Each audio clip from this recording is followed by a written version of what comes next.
Bonjour tout le monde, comment allez-vous? J'espère que vous allez bien. Nous sommes jeudi aujourd'hui. Je vous souhaite d'ores et déjà une bonne fin de semaine. Voilà, c'est une vidéo-réponse à une personne qui me demandait en fait pourquoi est-ce que les pylônes vibrent ainsi que les câbles? Pourquoi est-ce que les câbles oscillent, ondulent? Pourquoi est-ce que les câbles vibrent sur les lignes à haute tension? Il y a deux raisons à cela. La première raison, bien sûr, c'est le vent. Quand il y a du vent, forcément, ça peut faire onduler le câble, hein, ça peut le faire bouger. D'ailleurs, quand il y a beaucoup de vent avec certaines conditions climatiques, je pense par exemple à une accumulation importante de neige autour du câble ou de givre, de la glace par exemple, eh bien, il y a un effet qu'on appelle le galloping. Et ça provoque vraiment des dégâts assez conséquents sur les lignes à haute tension. Ça a d'ailleurs été le cas il y a quelques années, enfin même plusieurs dizaines d'années. Dans les années 80, il y a eu pas mal de dégâts sur les lignes haute tension et très haute tension en Angleterre. Ils ont eu cet effet avec le vent plus la neige, la glace, cet effet de galloping qui a abîmé les isolateurs, cassé les câbles, les pylônes également, hein, qui ont été abîmés, qui ont été déforcés à cause justement de ce mouvement permanent, de cette ondulation, de cette onde finalement qui traverse le câble à haute tension. C'est pour ça d'ailleurs, et là je vais vous faire un petit dessin. Un petit dessin vaut mieux qu'un long discours. Donc voilà, je vais par exemple ici dessiner ce qu'on appelle l'armement. Hein, donc c'est la partie du pylône qui va supporter l'isolateur et le câble.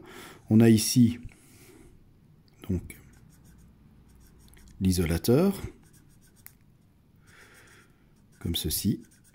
Et donc on a le câble à haute tension qui est ici. On a bien entendu ici pour la foudre, pour les surtensions, ce qu'on appelle l'éclateur. Et ils ajoutent en fait, je ne sais pas si vous avez déjà vu, ça ressemble à ceci, comme ça, d'un côté de la ligne, et comme ça également de l'autre. Alors ça en fait, ce sont des amortisseurs. Ça évite justement que la ligne rentre en oscillation comme ça et qu'il y ait cet effet de galloping qui peut effectivement détruire la structure, abîmer les câbles, abîmer les isolateurs.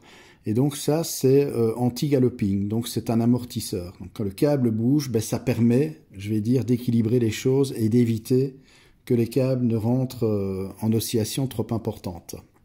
Alors, je vous disais que le vent, forcément, est une des raisons principales pour lesquelles les câbles vibrent et qu'il y a cette vibration dans le pylône, mais ce n'est pas la seule raison. Il y a aussi une deuxième raison qui est d'ailleurs plus fréquente que la première. Le vent, ça arrive, mais c'est encore assez rare, cet effet de galloping. Par contre, la vibration du pylône et la vibration des lignes à haute tension est due tout simplement, et je vous en ai déjà parlé d'ailleurs dans mes vidéos, on appelle ça l'effet corona ou l'effet couronne.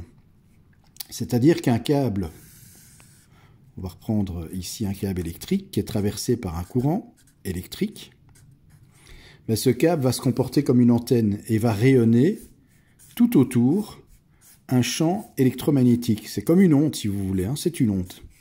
Et donc, qu'est-ce qui va se passer? Ce champ électromagnétique va également, je vais dire, influencer l'autre câble, ils vont s'influencer les uns les autres. Ici aussi, il y a un passage qui prend, donc c'est un autre champ électromagnétique. Et comme il y a un déphasage de 180 degrés entre les phases, et bien forcément, le champ magnétique, voilà, il y a, si vous voulez, c'est un petit peu comme deux aimants, hein, un positif, un négatif. Qu'est-ce qui se passe? Ça s'attire. Au contraire, s'ils sont de même signe, ça se repousse.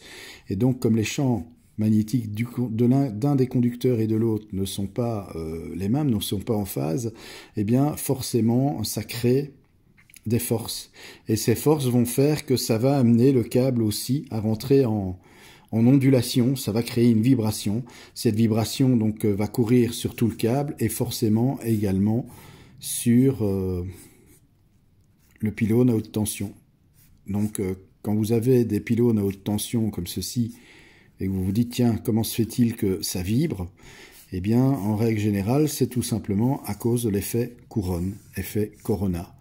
Donc, tout simplement parce qu'il y a des forces avec le champ magnétique que génère chaque câble. Il y a des forces qui rentrent en action et qui font que ça crée une vibration. Vibration d'ailleurs à la fréquence du réseau, je le rappelle, en Europe, qui est alternative de 50 Hz, donc 50 fois par seconde. Voilà donc l'explication. Voilà pourquoi le pylône peut vibrer. C'est pas toujours le cas, mais ça arrive assez régulièrement. On peut voir même la ligne qui bouge un peu comme ça. Ça, c'est simplement dû à l'effet couronne, effet corona. Et l'effet corona, pour vous le rappeler, eh bien justement, le temps s'y prête, vu qu'il fait humide, qu'il pleut, venteux, etc. Eh bien, si vous tendez bien l'oreille en dessous d'une ligne à haute tension, et c'est encore plus le cas pour une très haute tension à partir de 400 000 volts, ça s'entend très fort, vous allez entendre un grésillement, un crépitement, la ligne crépite. Et ça, c'est l'effet couronne, tout simplement. Donc, j'avais fait une vidéo, je vous invite à aller la voir. D'ailleurs, c'est une vidéo que j'avais tournée comme ça de nuit, qui dure pas très très longtemps, où je vous avais montré un petit peu ce que ça faisait comme bruit. Je me trouvais en dessous d'une ligne à 380 000 volts ici en Belgique, pas très loin de chez moi.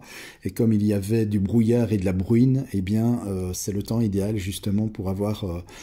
pour entendre, je vais dire, l'effet couronne sur les lignes. Voilà. Merci d'avoir regardé cette vidéo, merci pour vos abonnements, merci de l'intérêt que vous portez à la chaîne Fabelec. Voilà, ça me fait vraiment plaisir, et aussi les messages que vous me laissez, des messages bienveillants. Franchement, ça me fait chaud au cœur et je ne peux que vous remercier énormément. Merci aussi de vous abonner si ce n'est déjà fait. N'hésitez pas aussi à activer la cloche de notification pour savoir quand je sors une vidéo. En tout cas, en attendant, moi je vous souhaite une bonne fin de semaine, un bon jeudi, avec un peu d'avance d'ores et déjà un bon week-end. Et je vous retrouve très très vite pour une nouvelle vidéo en électricité. Je vous embrasse.